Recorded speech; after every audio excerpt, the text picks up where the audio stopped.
Hello students, last class में हमने discuss किया meaning of statistics and then हमने ये देखा कि हम डेटा को दो तरीके से कलेक्ट कर सकते हैं। So there are two methods of collecting data, one is primary data and another is secondary data, और दोनों में क्या डिफरेंस है और दोनों के सोर्सेज क्या हैं वो भी हमने देखे। आज हम नेक्स्ट स्टेप पे मूव करेंगे, that is presentation of data. Last class में हमने डिस्कस किया था कि statistics is about collection of data, presentation of data, analysis of data, and lastly interpretation of data. So collection of data we have seen in the last class. Today we will start with presentation of data.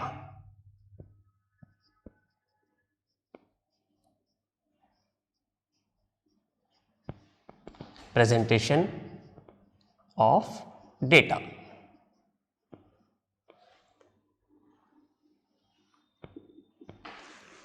Now the question is why we are presenting the data.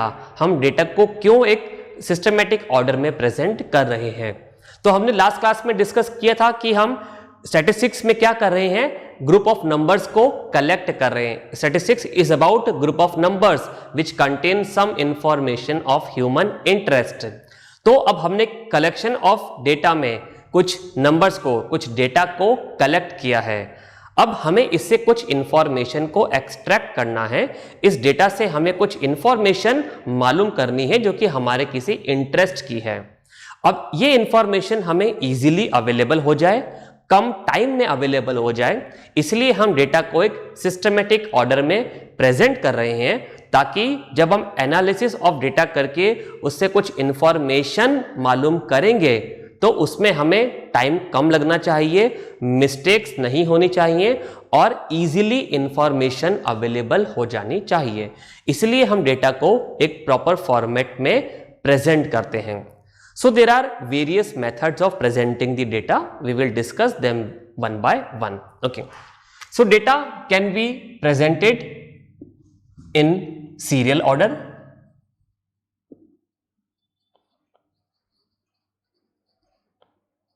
और alphabetical order.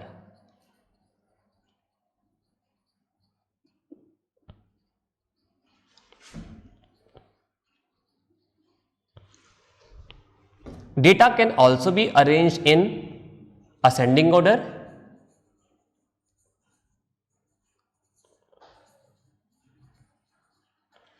or descending order।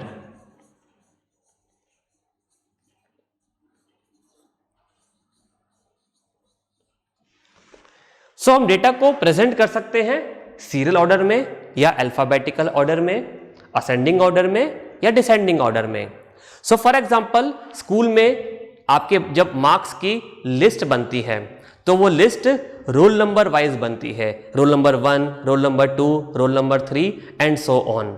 तो हम marks को किस order में arrange कर रहे हैं, increasing order of roll number. Okay, और रोल नंबर आपके किस तरीके से अरेंज होते हैं, अल्फाबेटिकल ऑर्डर में। जिसका नाम ए से स्टार्ट हो रहा है उसका रोल नंबर पहले आएगा, जिसका नाम बी से स्टार्ट हो रहा है, बी अल्फाबेट से, उसका रोल नंबर बाद में आएगा। So this method of presenting the data is what, serial order और alphabetical order. So for example there are 5 students in a class और उनके जो टेस्ट के मार्क्स थे वो कुछ इस तरीके से थे। Out of 20 marks these 5 students have scored for example 18 marks, 10, 12, 19 and 11। So 5 students के 20 में से एक टेस्ट में, एक एग्जाम में इतने मार्क्स आए। अब हमें इसे सीरियल ऑर्डर में अरेंज करना है। ओके, सो हम क्या करेंगे, इसको रोल नंबर वाइज अरेंज करेंगे। तो we will make 2 columns. The first column will B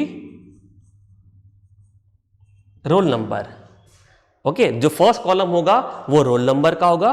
so there are 5 students, so there will be roll number from 1 to 5, 1, 2, 3, 4 and 5, and the second column will be number of marks. Sorry, second column will be marks. So for example, roll number 1 के marks थे 12, तो हमने यहां पे लिख दिया 12.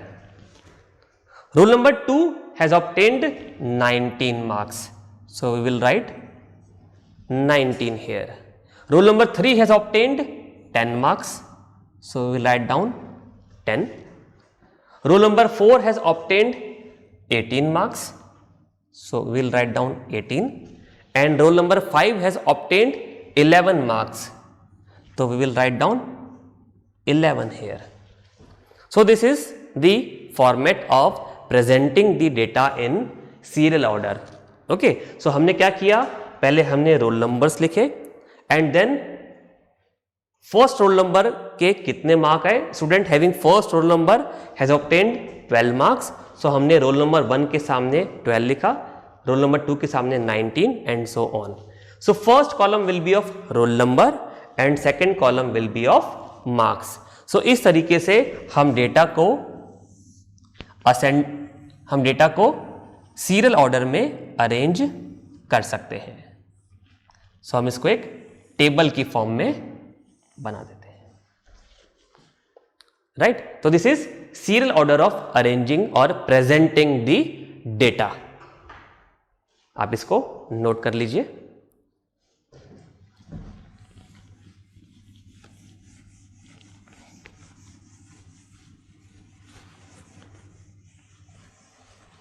Now, data can also be arranged in ascending or descending order. Okay. So again, for example, there are 5 students in a class और उनके जो marks थे out of 20, so let it be 18, 10, 20, 9 and 15. So out of 20, 5 students have scored this much marks in a class test. और हमें अब इन marks को ascending order में अरेंज करना है. So ascending order means increasing order में. So the first entry will be the lowest marks. So out of these marks we can see that the lowest marks are 9. So we will write down 9. After 9, next mark is 10. We will write down 10. Then we have 15. We will write down 15. Okay. Then we have 18. We will write down 18 here. And last we have 20. So this is what? Increasing order or ascending order of arranging the data. इससे हमें clearly मालूम पड़ सकता है कि highest marks कितने हैं and lowest marks कितने हैं.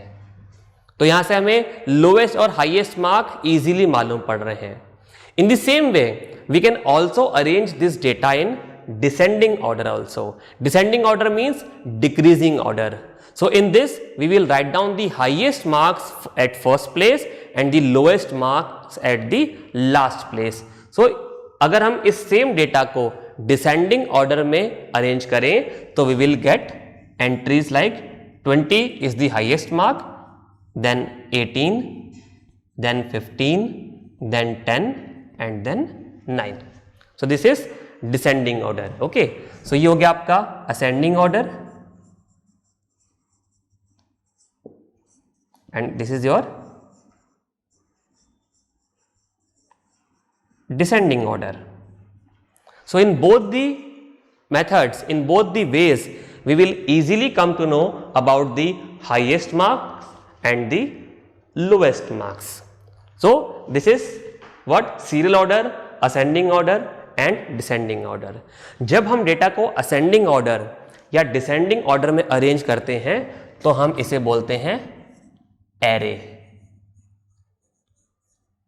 हम इसे क्या बोलते हैं? array. जब हम डेटा को ascending या descending order में अरेंज करते हैं तो हम उसे बोलते हैं array. Okay. So these are what? arrays. Okay आप इसको नोट कर लीजिए वीडियो को पॉज करके. ओके मैं इसको रब कर देता हूं.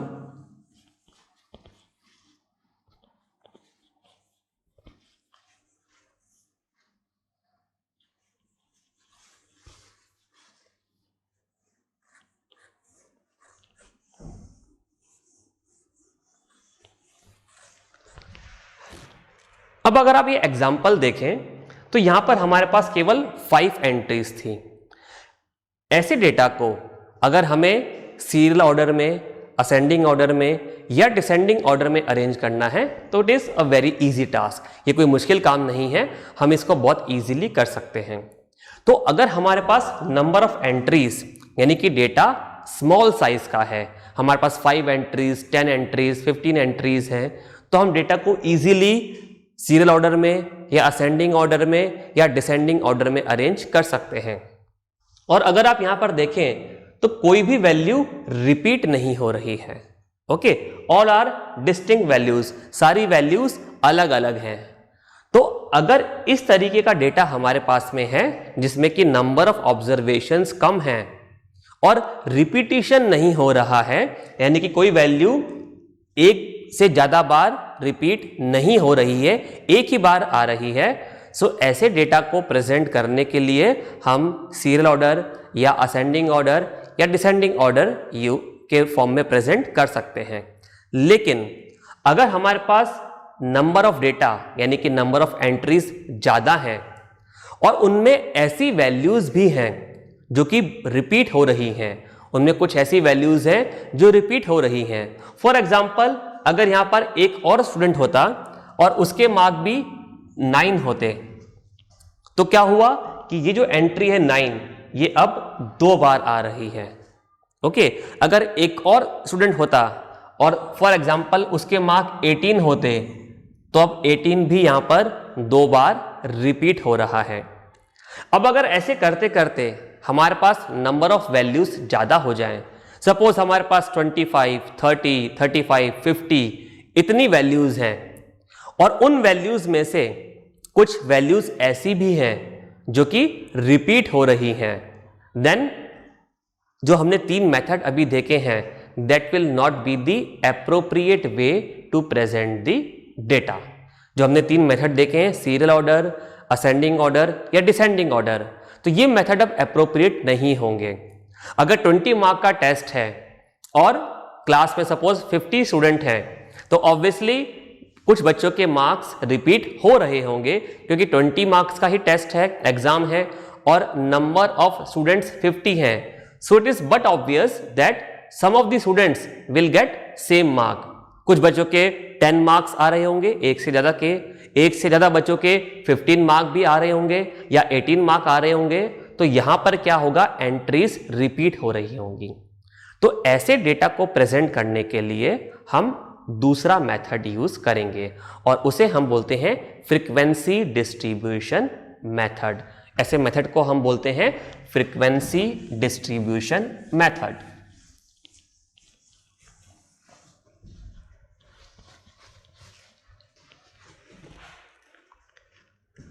So now we will look at frequency distribution method.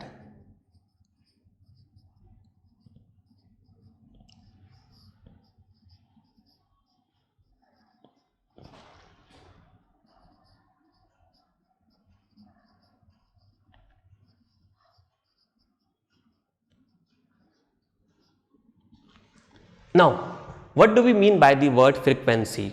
Frequency is the number of times an observation repeats itself. Frequency का मतलब कि एक ऑब्जर्वेशन कितनी बार रिपीट हो रही है।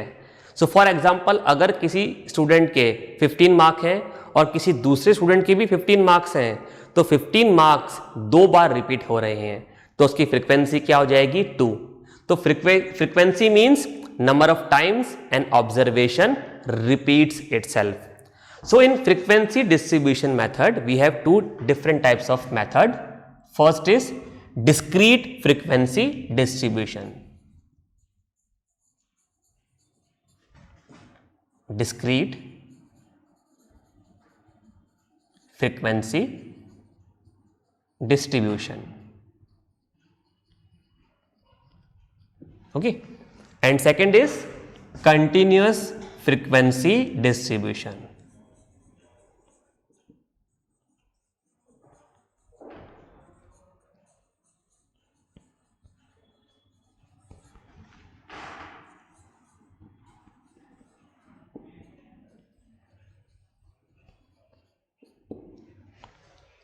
So we have two types of methods in frequency distribution: discrete frequency distribution and continuous frequency distribution. We will start with discrete frequency distribution. तो अभी मैं continuous frequency distribution को यहां से रब कर देता हूं.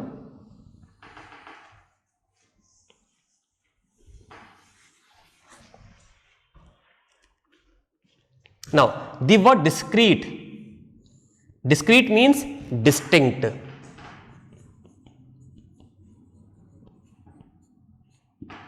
और separate. The word discrete means distinct और separate. जो हमें वैल्यूज गिवन है वो डिस्टिंक्ट यूनिक वैल्यूज होंगी. जैसे कि हमें मार्क्स गिवन है स्टूडेंट्स के 18, 10, 9, 20, 5. ये सब वैल्यूज डिस्टिंक्ट हैं, अलग अलग वैल्यूज हमें गिवन है. ऐसा नहीं है कि हमें किसी वैल्यूज की कुछ रेंज गिवन है. हमें हर ऑब्जर्वेशन का different distinct separate value given है. अगर ये marks roll number wise arrange हैं तो हम बोल सकते हैं कि रोल नंबर 1 के 18 मार्क हैं, रोल नंबर 2 के 10 मार्क हैं, रोल नंबर 3 के 9 मार्क हैं, रोल नंबर 4 के 20 मार्क हैं एंड रोल नंबर 5 के 5 मार्क हैं. तो हर स्टूडेंट के हमें सेपरेट डिस्टिंक्ट मार्क्स गिवन हैं. तो that is what we mean by the word discrete here. The word discrete means distinct value. Okay.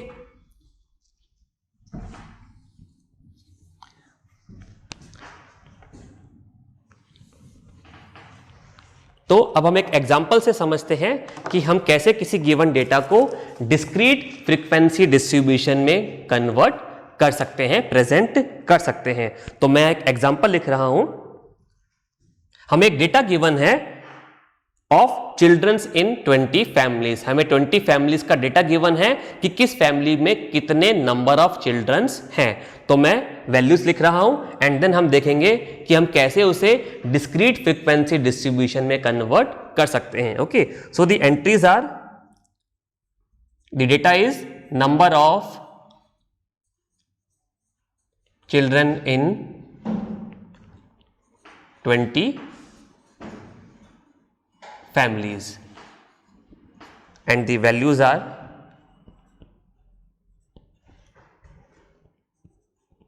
1, 1, 2, 3, 4, 3, 2, 1, 1, 4, 5, 2, 4, 2, 2, 1, 3, 3, 2 and 5. तो ये हमें 20 फैमिलीज में कितने चिल्ड्रन हैं उसका डेटा हमें गिवन है. एक बार काउंट कर लेते हैं. 1, 2, 3, 4, 5, 6, 7, 8, 9, 10, 11, 12, 13, 14, 15, 16, 17, 18, 19, 20. हमारे पास में 20 एंट्रीज हैं और ये एंट्रीज क्या बता रही हैं कि number of children's in a family. Okay, अब आप ये देख सकते हैं कि इस डेटा में बहुत सारी ऐसी वैल्यूज हैं जो कि रिपीट हो रही हैं. अगर हम देखें तो 1 वैल्यू बहुत बार रिपीट हो रही है. आप अगर देखें वैल्यू 2 तो वो भी रिपीट हो रही है, वैल्यू 3 वो भी रिपीट हो रही है, 4 भी रिपीट हो रहा है एंड 5 भी रिपीट हो रहा है. अगर इस तरीके के डेटा को हमें प्रेजेंट करना है, okay, then we will use discrete frequency distribution. Okay, so we can present this data in discrete frequency distribution with the help of telemarks. हम telemark की हेल्प से इस डेटा को discrete frequency distribution की form में present कर सकते हैं. कैसे करेंगे आइए हम देखते हैं. तो सबसे पहले हम क्या लिखेंगे यहां पर, नंबर ऑफ चिल्ड्रन. हमें डेटा किसका गिवन है, नंबर ऑफ चिल्ड्रन का. तो फर्स्ट कॉलम में हमने क्या लिखा, number of children. Okay, number of children. Then second column हम बनाएंगे टेलीमार्क का.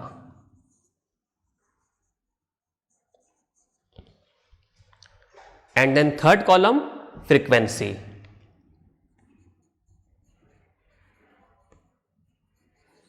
Third column will be frequency.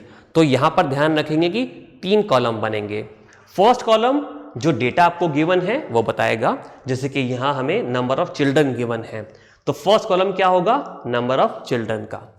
Second column होगा टेलीमार्क का एंड थर्ड कॉलम होगा फ्रीक्वेंसी का। नाउ डिस्क्रीट फ्रीक्वेंसी डिस्ट्रीब्यूशन में जब हम डेटा को प्रेजेंट कर रहे हैं तो हम हमेशा डेटा को इंक्रीजिंग ऑर्डर में लिखेंगे, यानी कि हम जो नंबर ऑफ चिल्ड्रन को यहां पर प्रेजेंट कर रहे हैं, so we will present it in increasing order और असेंडिंग ऑर्डर। तो अगर हम देखें यहां पर, तो जो मिनिमम नंबर ऑफ चिल्ड्रन है वो हम देख सकते हैं कि 1 है। Okay, so the first entry will be 1 here, then उससे बड़ा नंबर यहां पर हमें 2 दिख रहा है, so the second entry will be 2, then उसके से बड़ा नंबर हमें 3 यहां पर दिख रहा है, so third entry will be 3 and then 4 and 5। तो मैक्सिमम वैल्यू जो है वो यहां पर 5 है।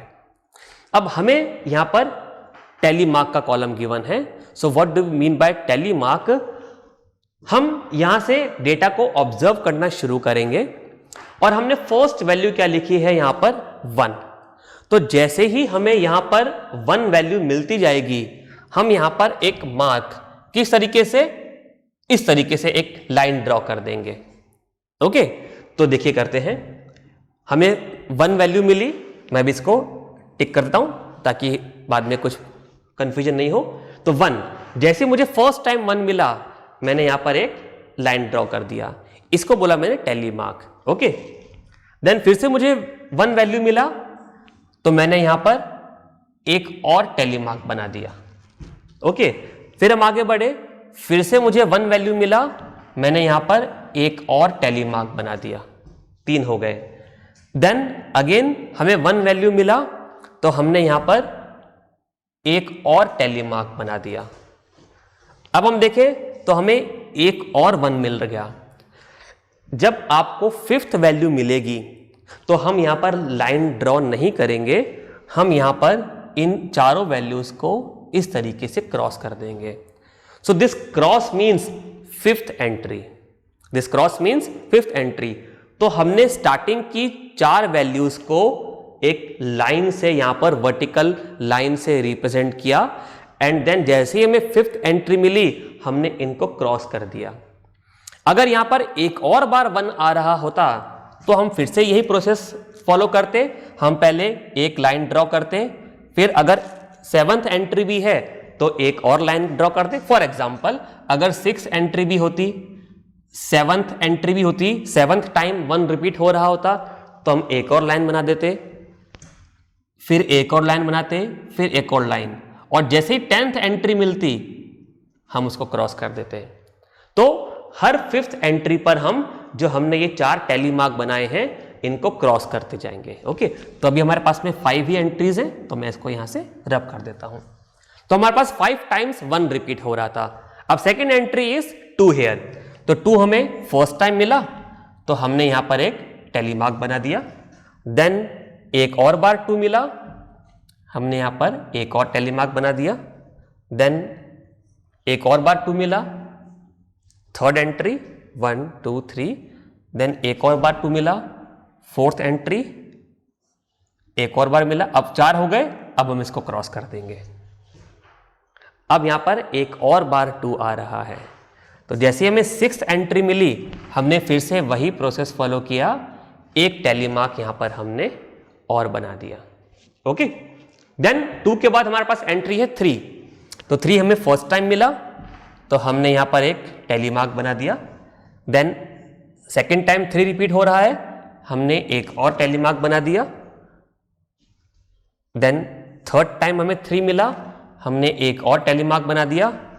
एंड देन 4th टाइम मिला, तो एक और टेलीमार्क। अब क्योंकि 4 ही एंट्रीज हैं तो हम यहां पर क्रॉस नहीं करेंगे। Okay, then next entry is 4, तो 4 फर्स्ट टाइम रिपीट हुआ, हमने यहां पे एक टेलीमार्क बनाया। देन सेकेंड टाइम रिपीट हुआ, हमने एक और टेलीमार्क बनाया। देन थर्ड टाइम रिपीट हुआ, हमने एक और टैली मार्क बनाया, दैट्स इट। तो 4 हमें 3 टाइम्स गिवन था, हमने यहाँ पे 3 टैली मार्क्स बना दिए। देन लास्ट एंट्री इज 5, तो 5 एक बार रिपीट हुआ, एक टैली मार्क बना दिया एंड एक और बार, तो ये हमने सेकंड टैली मार्क बना दिया। तो इस तरीके से टैली मार्क बना के हमने इन नंबर्स का को यहाँ पे कितनी बार रिपीट हो रहे हैं उसको यहाँ पे रिप्रेजेंट कर दिया। अब हमें यहाँ पे फ्रीक्वेंसी की वैल्यू लिखनी है। तो फ्रीक्वेंसी क्या है, जितनी बार ये वैल्यू रिपीट हो रही है। तो देखिए वैल्यू 1 कितनी बार रिपीट हुई, 1 2 3 4 और हमने क्रॉस कर दिया 5, तो we will write down 5 here. Then इसका मतलब क्या है, 5 ये हमें दिख रहा है और ये +1 6, तो 5 + 1 6, then 1 2 3 4 4 values, then 1 2 3 3 values and then 2 values. Then हमने इसको एक टेबल की फॉर्म में ड्रॉ कर दिया।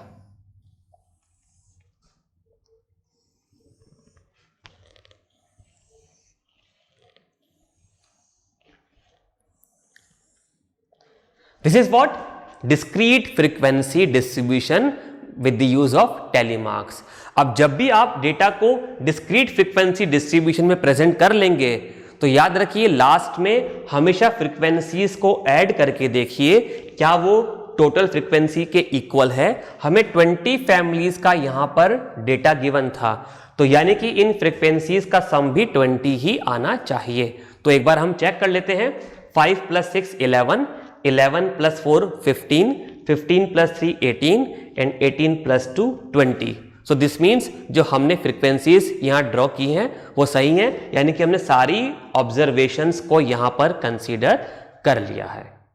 तो डिस्क्रीट फ्रीक्वेंसी डिस्ट्रीब्यूशन में हम टैली मार्क का यूज करते हैं और टैली मार्क किस तरीके से बनाते हैं ये हमने अभी देखा।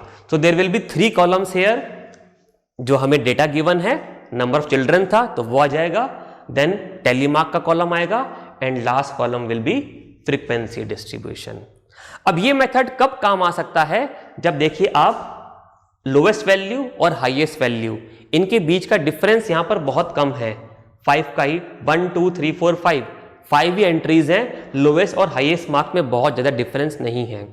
लेकिन अगर ये वैल्यूज बहुत सारी होती, ओके, और लोएस्ट और हाईएस्ट मार्क के बीच में डिफरेंस ज्यादा होता, ओके, अगर लोएस्ट वैल्यू 1 होती और हाईएस्ट वैल्यू सपोज 50 होती और नंबर ऑफ ऑब्जर्वेशंस भी बहुत सारी होती, ओके, तो ये मेथड एप्रोप्रिएट नहीं होता उस केस में। तो उस केस में हम क्या करेंगे वो हम नेक्स्ट क्लास में देखेंगे जब हम कंटिन्यूअस फ्रीक्वेंसी डिस्ट्रीब्यूशन मेथड पढ़ेंगे। तो आई होप आपको ये टॉपिक क्लियर होगा। अगर कोई डाउट है तो आप वीडियो को दोबारा देखें। We will meet in the next class. Thank you.